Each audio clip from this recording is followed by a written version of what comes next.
All right. Take 2 in learning the same process every customer every time. Michael's got an example. We're gonna listen, and I'm not gonna judge right away. All right, so I got a text. Hey Michael, it's So and so. it's so and so's son. You at the shop? I just wanted to swing by, get it checked, and see what has to be done. Kind of nervous to drive it as at a fast speed, and for some reason I didn't respond. Thursday, It'd be like that the sometimes. following week, hey, I got a question. So and so hooked up my car, and it says all that shows is a seatbelt sensor, tire sensor, which I can get get reset at King's Wheels Tires. But as for the seatbelt, is that something I can do with some YouTube search or? And then again, I didn't respond. Prime example. And an hour later, will you be there Sunday or you don't work Sundays? And I said, not Sundays. Oh, that's why I didn't respond, because it was a phone call in between. So he called me. I don't know what we spoke about, but he said, will you be there Sunday? I said, not Sundays. And then I told him to send me the vehicle information. He sent me the vehicle information. Mm-hmm. And then he said, again, if I were to get it fixed, how long would it take? Just asking because I work 8 to 6, and if I can't make it, I want to know what time it could be potentially done. And this was at 10 o'clock at night. So I could see why I didn't respond to him. Then Why? Because it was 10 o'clock at night. Oh, my bad. Forgot. Yeah. I'm stupid. My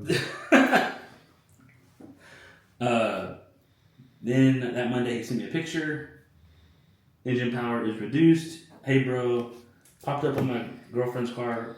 What's it mean? Says the car shakes past 60 and it went from 80 to 70 to 50. So this is where I basically started talking to him like, bro, like, I don't know. Like, have you ever seen that meme where the dude's like with the freaking crystal ball and it says like trying to diagnose the car with the phone? Mm-hmm. Yeah. So this is right here. This is me like kind of like last straw, you know. Not sure. Need to hook a computer up to it. It's in D rate. Is it diesel? Is it turbo? He said no. Chevy Malibu. I don't know the exact year or anything. It's her car. I can ask. It's an older one. Seems like a 2014 or 16 or something like that. Yeah. It's hard to know without the car being here. Tell her to bring it by so we can check it out. I'm off Wednesday, so I'll do it then, or should this be an urgent matter? Probably urgent because it's in D-rate. The computer is reducing power to keep from damaging the engine. Then he said, what time will you be at the shop tomorrow morning? The shop opens at 8. So the car isn't drivable. I don't want to risk it. It's been dead in the parking lot for a day. I just got a locksmith to open it. The key is stuck in the ignition. I'm going to see if I can jump it. But other than that, I can't drive it. I know it's going to be risky. What do you think? So I'm just like, to me, I'm like, tow truck. Call Claxton. They'll do it for like $75. He said, the thing is, it's my girlfriend's car, so I'm nowhere near Ennis. It's in Grand Prairie. So I was like, oh, shoot. He said, yeah, so if I'm trying to figure out, I'm trying to just figure out what to do. I'm not from here, so I don't know any mechanics. But it's a dead car, so I need to figure out what to do. Jump it?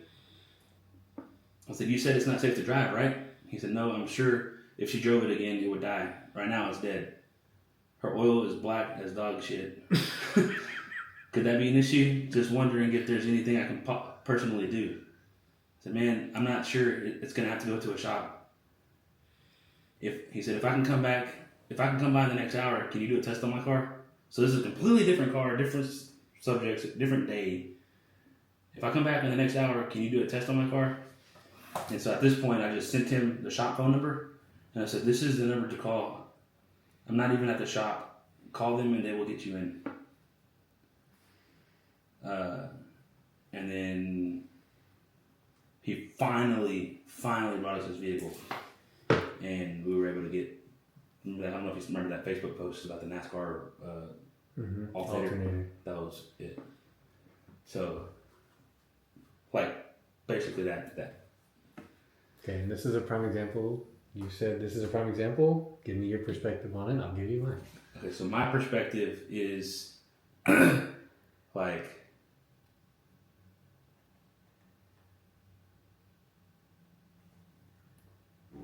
my perspective in this scenario is that they're asking the wrong guy.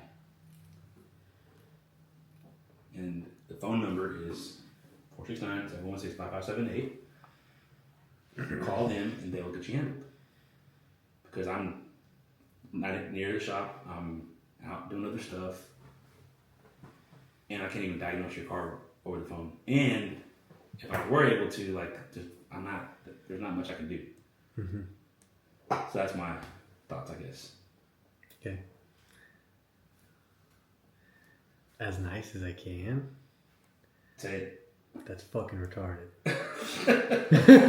Right? Okay, so the random person you run into at the Walmart parking lot that's broken down, which phone number did you give them? That was an Explorer. They needed to be jumped. That had problems from Quick Car. Did you give them the shop phone number or your personal phone number? This specific person that I'm talking about. I believe they called up here. They called the shop. And you went out there. And we went out there after hours. Which is something you don't do. They called the wrong guy because you're not the, right? And you went and did what? And then after you were there, you saw who they were. Did you give them your personal phone number or not? I don't remember. Okay. I would assume you did. Okay. Random customer on the CRM, same text messages. What do you do different?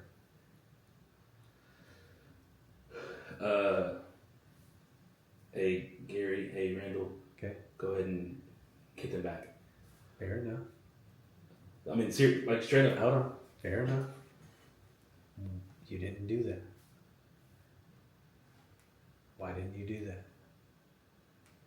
As in, like, pass the number to, I guess I could have done that. Same reason why you can't think, oh, I shouldn't be on this phone call. Jelen should be on this phone call. Same reason why, because you're still getting in your way. But here's the other thing. I'm going to say two very simple sentences, and it's going to click really hard. Okay. So buckle up, buddy. Okay, same process, every customer, every time. If someone asks buying questions, we sell them. You understand? If someone asks buying questions, we sell to them. The way you viewed that entire conversation was that dude was bothering you. And he should have never spoken to you. He should have reached out to the shop. That's how you viewed that entire thing. And you might have been annoyed that they got your phone number from somebody else rather than getting the shop's phone number. Right? Well, but I viewed that same exact thing as that dude is begging to do business with you. And you're almost refusing it. He gave you multiple different vehicles, multiple different messages, and you're almost refusing it. So, I want to say that this scenario is like very different because of the person. Like, they're not gonna come. Oh. They finally came because their vehicle was like dead as fuck. And they had to be here. Yeah. Guess where they could have gone? Somewhere else. Guess who could have done the work? Somewhere else. Well, why didn't they? Because they know me. They wanted to do business with you, bro. They reached out to you. Right? Whose name's on the shirt? That's you. You know what I mean? This is your store. Yeah. So, like, why are we not reaching out? Like, somebody reaches out to you to buying questions. Guess what you should have done right away? Same process, every customer, every time. And if your process is kick it to Gary, why didn't you do that? Yeah. Okay? But not saying that should be your process. Do a little bit of work, you know? Well, hey, so, I want to say that the reason I'm stuck on this, like, it's this person, is because they've been here before, and we've estimated them like work, and they went off and did it somewhere else, or they did it themselves. Right. You know, and then they come back and like, hey, what is this? Is this something that I can do? Right. And then like that's literally wasting my time. You know, like you were in here before, and I told you what it was, and you went off and did it on your own. Right.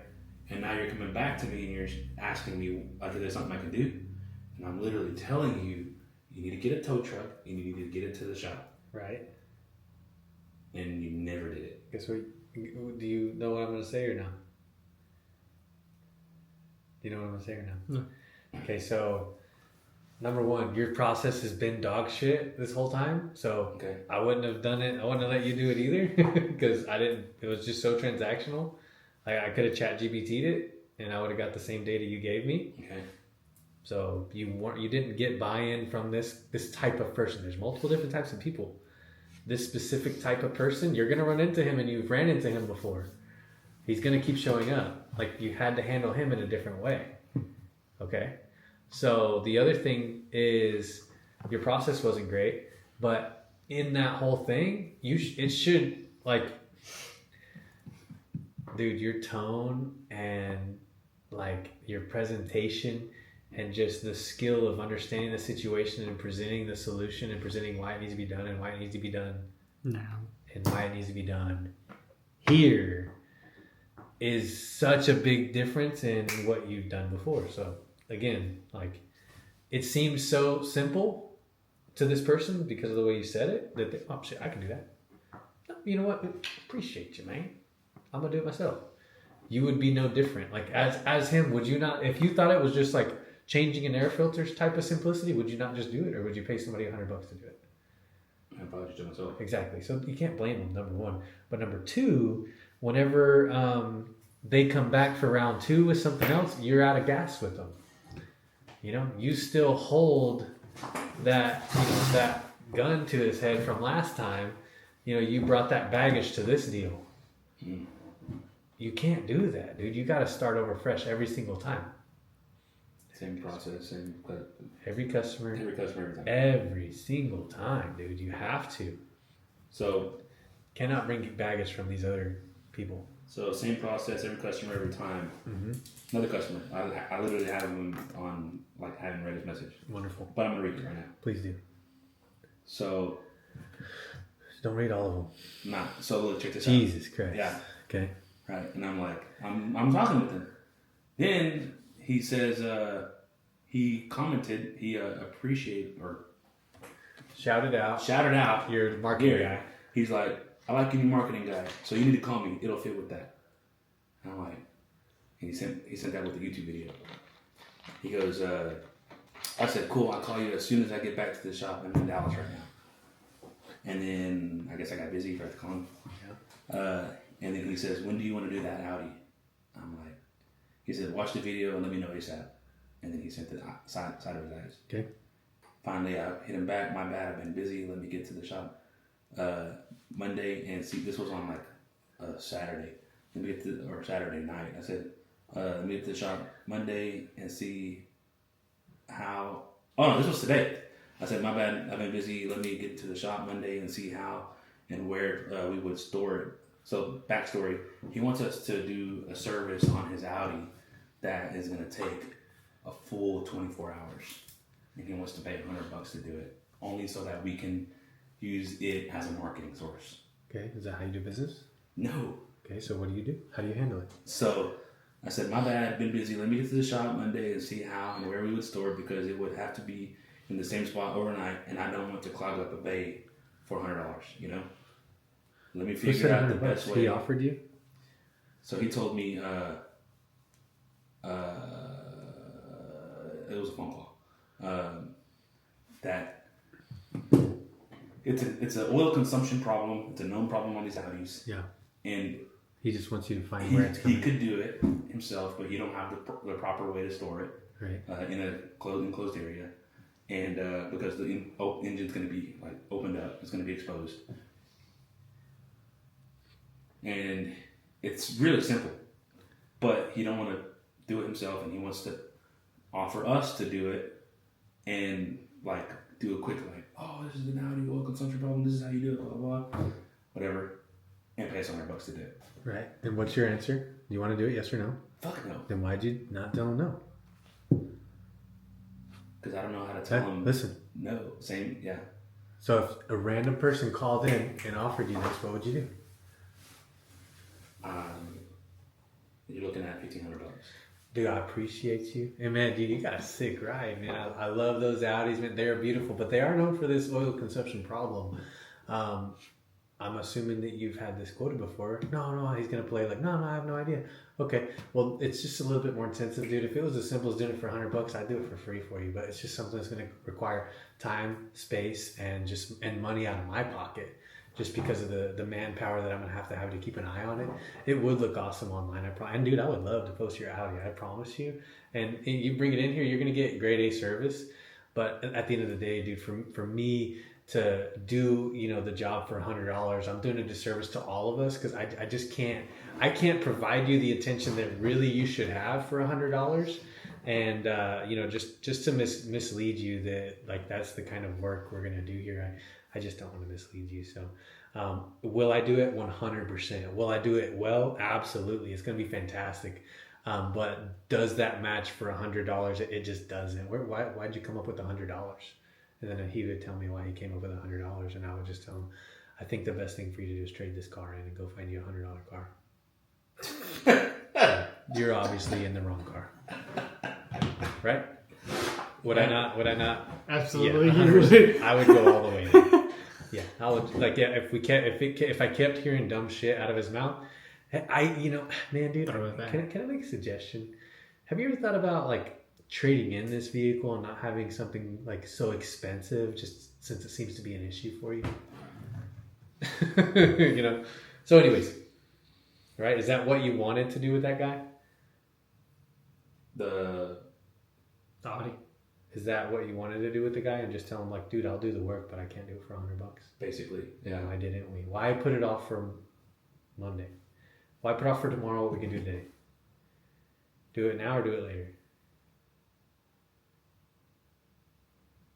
I didn't like tell him right now. No, I'm just asking you. Like anytime, like everything, dude, this is just a fucking standard. Yeah. Do it now or do it later. Hey, we have 2 hours left on this job, right? Do it now or do it later. What's the cost of putting off for tomorrow? Think about if you would have stopped where you guys were because it's 5 o'clock. Oh, we're a bunch of fucking shift workers because we're guaranteed hours. Promise you, dude, that wasn't on the table. That job would have been done if that was his job. Okay. He wouldn't have even thought about it. He'd be like, hey, Michael, is there any way you could leave me your key? And I'm not, I just need to get this van done and get this client out of here. Like, dude, I'll stay. I don't need you guys to stay, but I do need, you know what I mean? Yeah. Just a different level. But anyways, aside from that, if you hadn't done that, if we stopped at 5, number one, the customer was here for 4 or 5 hours. That's opportunity costs and just anxiety costs that the guy had, because that was one of his things. I got to have it done because I got 5 kids. It's the only vehicle that we have that can move all of us. Their other car's a 5-seater. One adult, there's at least 4 kids. One of the kids is missing and fucking dad's missing. You know what I'm saying? Like somebody's losing. Okay, so that other car doesn't work for them. The second thing is, now we put it off. We come back tomorrow. We don't get right after it at 8. We start on it at maybe 9. And then we had to take the customer home 1 hour, customer back an hour and 15 minutes for where you live. So that's 2 hours and 15 minutes, right? Get back late. Now you're tired. Customer's pissed off because they're like, I knew it, dude. I knew they weren't going to finish it, right? He came in. He was ready to spend money. But again, we're going above and beyond. We're doing the warranty thing. But now our guys, instead of hitting something else at 8:30 in the morning, they're finishing that job. And they're already like, man, what did I need to finish here? I think there was something, right? So now we waste 15 minutes for them to remember. Okay, now we get on it. And now it's 11:30. And they're like, the hardest part of the job is right in front of them. They're like, dude, I'm kind of hungry. Let me just go eat and then I'll crush this after lunch. Now it's 1 o'clock. You see what I'm saying? Just all this cost. Like that hour and a half that you spend up here extra would have cost you 5 or 6, not including the stuff you would never hear from that customer. That's how much cost was involved in not doing it, right? Do it now or do it later. Am I a do it now or do it later guy? Dude, sometimes I am. Sometimes I'm a later guy. Guess what it cost me every single time? later, over and over. Bitch. What happened? It wasn't recording. I got it right here. Don't worry. Mark that time. Which one? I want that clip. Which one? That whole scenario. This is one clip. Oh, that's okay. Perfect. Yeah, I knew this was going to be important for you, sir. Yeah. So anyways, I wanted to show you this. The Equinox that I sold this morning at 8 o'clock. I went to work, sold it, came back. Quit being tired, Gary. It's only 10:50. Okay, and you were off today. You woke up at 11, buddy. That's a problem. Serious. Okay, look. Guess what time I was texting him? Yes, I was with him for like 3 hours at the dealership on and off because he was sitting in his car and coming back. Right? So I finally tell him, I get to an end point. I can't move forward with this guy. So I'm just like, why don't you go home? I'll do a little research and I'll call you. Didn't call him, which was fine. Wasn't planning on calling him. So then I finally remember about him and I'm like, call me. And then he's like, I'm busy right now. Can you text me? I said, call me. I need 60 seconds. He's like, I don't get off work until 9. I don't know if you're available after that. And so then I went right back into negotiations because I was like, okay, well, I don't want to be up late, whatever. So then he texts me back and I forget to text him back. And then he texts me again at 9:40 p.m. and I'm home already. Hey, we'll be there tomorrow at 8:30 to 9 if we can do X, Y, Z. I text him back 15 minutes later. No, can we meet at 2:30? I got a few things in the morning, blah, blah, blah. He's like, oh, my sister won't be able to go there at 9:57, 9:58. What's her availability? And then at 10 o'clock, what do you think? We will come over tomorrow. And I said, what's the latest time your sister's available? He's like, I don't know. My dad wants to know about the price. This is 10:03 at night. Okay, you understand this? 10:03 at night, boom, boom, I'm texting him. 10:26 at night, last night, I agree on numbers with this guy. And then I tell him, you know what? Instead of being late, I'm just going to come. I'll be there first thing. If you guys show up at first thing, I need to leave at like 9:45 to get to what I got going on. If y'all show up at 8, we'll be good. He's like, so you're saying we're good here? Yep. So I had him do this college grad thing at 10:41. Can you please forward the email to me? Just sent it. What's your sister's name? Boom. What's her email? What's her address? 10:51. I sent him the credit app. He's like, can we fill it out tomorrow? I was like, no, it'll delay. So then he went ahead and knocked it out at 11:10. He said, we're finished. 11:26. I text him back. See you in the morning. He said, okay.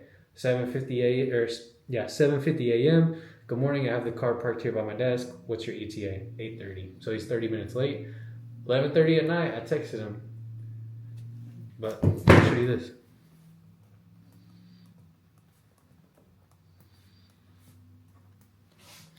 Guess where I would have missed the deal? Outside of work. Yeah, and if I'm not responding, then he has only one choice: find it elsewhere. He's not going to wait on me.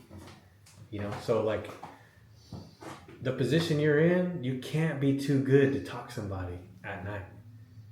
You can't be too good to pick up the phone. Let's work some stuff out. You know what I mean? Like it has to be done by all means possible. That's your mantra, bro.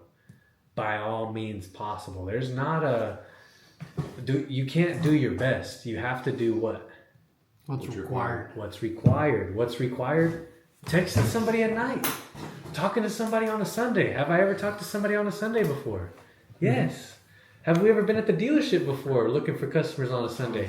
Yes. Have we ever made content on a Sunday and sold a car from it? Yes. Dude, have I ever posted a car at 1 o'clock in the morning and sold it because somebody met? Yes. You know what I mean? But if I'm going to be a shift worker, then guess what I'm going to get from these guys? Shift work. What do you get from your people? What do you get? Half of it. Oh yeah, half it. They give half of what you give. You know what I mean? Like, it's just the law, dude. It's just how it works, man. So whenever somebody's messaging you, what should you do? Message them back, right? And in that moment, if you already know, like if you see it, think it, feel it, what do you got to do? You got to say it. Yeah. Man, hey dude, and I would love. That's an awesome video. We're just not really in the market for like that kind of marketing right now. So for $100, I just wouldn't be able to do that job. But if you are interested in bringing your car in and getting that done, I'd see if I can work something out with you. Do I have to submit to that? No. He could still show up and we're full pop all day, but guess who he reached out to? 86% of people are what? Flexible. So how do we know this guy won't pay $1,500 for it? What if he just trusts you so much and he's like, dude, I'm going to give it a shot. Right? Do you blame him for asking to do it cheap? He saw an opportunity. Oh, maybe they'll see value in this, so let me make that offer. No, it doesn't work. Okay, cool. Well, Michael, I still want you to touch my Audi. How do you know that's not him?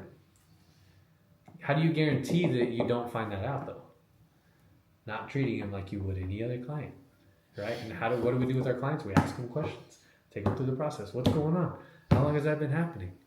Have you ever had it looked at before? Has this ever happened to you on another vehicle before? Right? That's a great question. Yeah. That's a fucking gangster question. You probably never even thought about asking somebody. Nope. You know, because now we bring back what? Old trauma, old pain. People do what? Oh, because of pain. They make a change. What are people afraid of? Change. But what's the thing that pushes people to change? Pain and fear. You know? Like, dude, people are begging to do business with you. You're Mike's Fleet Services, dude. A plane trip back, you decided, hey, I'm going to change my name. Like, dude, you can't be Mike's Fleet Services anymore, dude. That's not a viable business. That was like a conversation we had before you even were shit. You know? And it's like, you built this brand, Mike's Fleet Service. Now people reach out to you. You're like, dude, you're talking to the wrong guy. Dude, get the fuck out of here. They're talking to the guy. What do you mean? Yeah. Right? Like, that would be like Andy Elliott. Whenever I reach out, bro, call Evan. Yeah. What's the difference, dude? Are you busier than him? No. Are you more valuable than him? Nope. You know, like, then why are you see, you want what they got, but we're not doing what they're doing. That dude, I sat with him in his kitchen in 2022, and he replied to every text that he had for the day. Before it's this fucking 11 o'clock at night. And he's got people all the way on the other side of the country. You know, he's got people 1 o'clock in the morning because it's 11 over here. Mm-hmm. Texting them all back. Same Instagram, he's hitting his DMs back. He's commenting back to people that commented. He's not done. Goes to his Facebook, does the same thing. The last thing he did was his fucking YouTube, dude. Guess where his money and wealth was built? YouTube. And guess what he never stopped doing? YouTube. He never stopped doing what got him where he was. So he's sitting there commenting back to everybody that commented on his YouTube. And think about what they were thinking. Dude, there's no way that's him. I'm sitting right next to this motor. He's doing all of them, dude. Making millions, dude. Millions of dollars. Tens of millions of dollars, you know what I'm saying? Commented to all of them. And you, what are we doing? It just doesn't work. Because if he did that, you'd be like, bro, so why is he a different standard than you? Right? Like, and how do I know that this is a problem? Gary, can you tell him how I know that this is a problem for him in his business? You've seen it. You've had it. I have it right now. I had that guy, he's like, dude, I've been wanting to do business with you for a long time. He's been messaging me since like December. That's the guy that the 8 o'clock or that bought from me at 10 o'clock? No, that's just another customer because I was like, dude, I got to keep the standard, dude, at all times, 365, 24/7, 365. They reach out to me, they ask buying questions. What do? I sell them. That's my job. What are your two jobs? Remember we said it earlier. To Sales? And hiring. Those are your two jobs. Somebody reaches out to you about working, same process, every applicant, every time. You start thinking you know better, you're going to outsmart yourself, bro. You start thinking that you're talking to a customer that ain't going to pay up. Guess what you're going to do? You're going to outsmart yourself. And guess what? Do we want as much as we can have? Or do we want all of it? We want to hedge our bets, right? How do we hedge our bets? Get him as in front of as many people as possible. I'm going to hedge my bets on him. That's where this whole thing started. I was like, oh, who would I be willing to throw the rock to that would sit here that's got automotive knowledge, right? And it's got sales, okay? And that can recognize and smell bullshit. Yeah. This guy, I know he can, you know? Well, that's exactly what I don't know if I told you, but the second compliment was the LKQ or the Jasper guy, Jasper Engines and Transmissions, because he talked to him first, And then there was a customer in here, so we walked outside and we talked. And he's like, he's like, that guy you got in there, he's good. Yeah. He's like, I was like, yeah, well, he just started last week. he goes, I was like, but he was a car salesman before. He's like, oh. I was like, so he had sales. I was like, yeah. He's like, that's what you need. Yeah. And there you go. Exactly what he said. Yeah. It's real though. Yeah. So now let's take that. We got to leverage, make up and leverage what we lack in skill, right? So what skill do you lack in? Sales. Right. So what can you make up with and leverage? His sales. You know what I mean? Mm-hmm. Like, he can't go stab a transmission on everything, right? He can do it on a 92 Ford Explorer. 'Cause he's done it. But other than that, dude, you know, he just can't do the things. He can speak about some stuff, but he can't do the things, right? Mm-hmm. So he can make up and leverage what he lacks in skill with you. You see how we're flowing? Mm-hmm. What can those guys in the back do really well? Stab a transmission. They can stab a transmission. What can they not do? Build up their transmission, have a bunch of transmissions waiting outside. Mm-hmm. So they don't know it, but they're making up and leverage working at a shop what they lack in skill. Because, you know, just because they're out, they can do it, doesn't mean people are just going to come up to them. Dude, I got an engine and transmission. Can you put them together? No, but the shop can, right? And that's the shop. And then they can make up and leverage what you guys can do. What can they? Maybe they can't bring a consistent paycheck in every week on their own, but they can leverage you to do that. You know what I mean? So you see why we're all working together.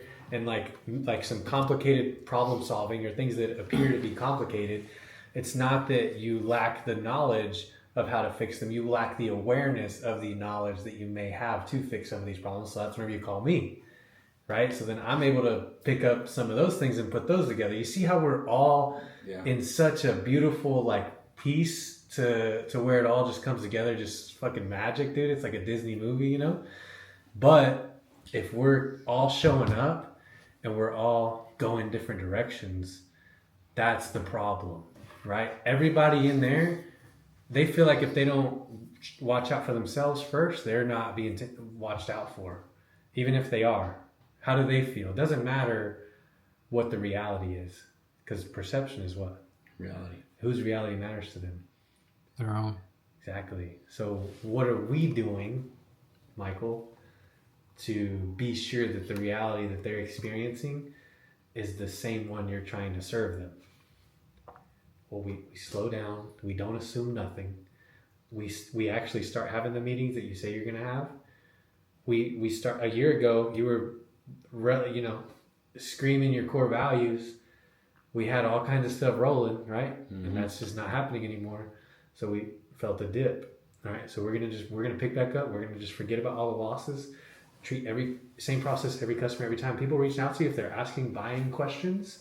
And now your job is to recognize a buying question. If somebody brings up mechanical problems, I'm going to give you the secret. It's a buying question. You know where I'm messing up? Somebody messages me. Like here's the other thing too. I need you to write this down. Whenever somebody messages me or texts me about a buying question, I need to put them on a phone. I need to get on a phone call immediately. Because if I just text them back, then guess what I'm going to miss? I'm going to miss their reply, and guess what they're never going to get from me? A reply.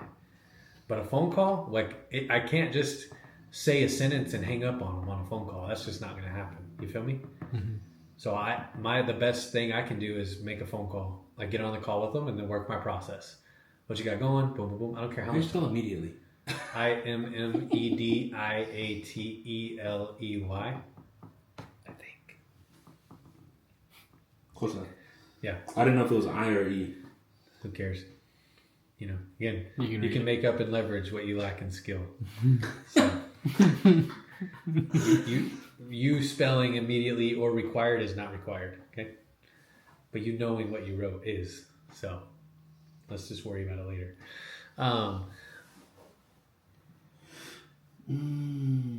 So that's huge, man. Same thing on a message, on a comment, being tagged in a post. Overwhelm them with just, oh my God, I want your business so bad, right? The best company doesn't win. What company wins? Most known. The most known company, right? And the which caller gets most of the business for a lead. Yep. And then which one gets the rest? The last. Right. So we have to do what? Call first and last. Be first and last. And that's where our follow-up comes into play. So how do we get all the business? It's a lot, but it's not. That's where we can't just keep. Oh, we turn on work mode when we get here at 7:00 in the morning, and we shut it off at 6 when we leave. We can't keep doing that. It's gonna hurt you. It just becomes a way of life. And now, like Andy talks about, work-life integration. And it's hard until it's not. You know what I mean? That's just the way it goes. So the flow of business here is going to be fine. Bringing customers here is not. Remember, more opportunities or what? The perfect pot. Or less missed opportunities. Or how many missed opportunities do you have just from the mentality that you've had? You decided, hey, I'm an owner, dude. You don't talk to me, bro. Who's allowed to talk to you? If people that know you personally or to some degree can't talk to you, then who can talk to you? You know what I mean?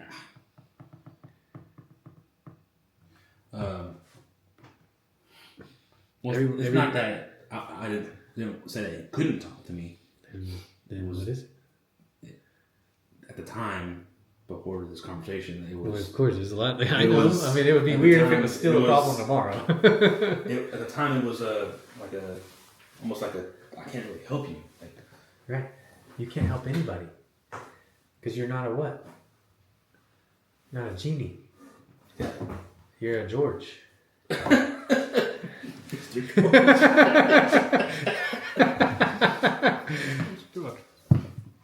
You're a George, dude. So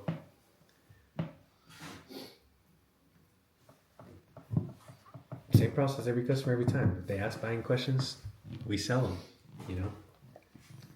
These people are begging to do business with you, so do business with them.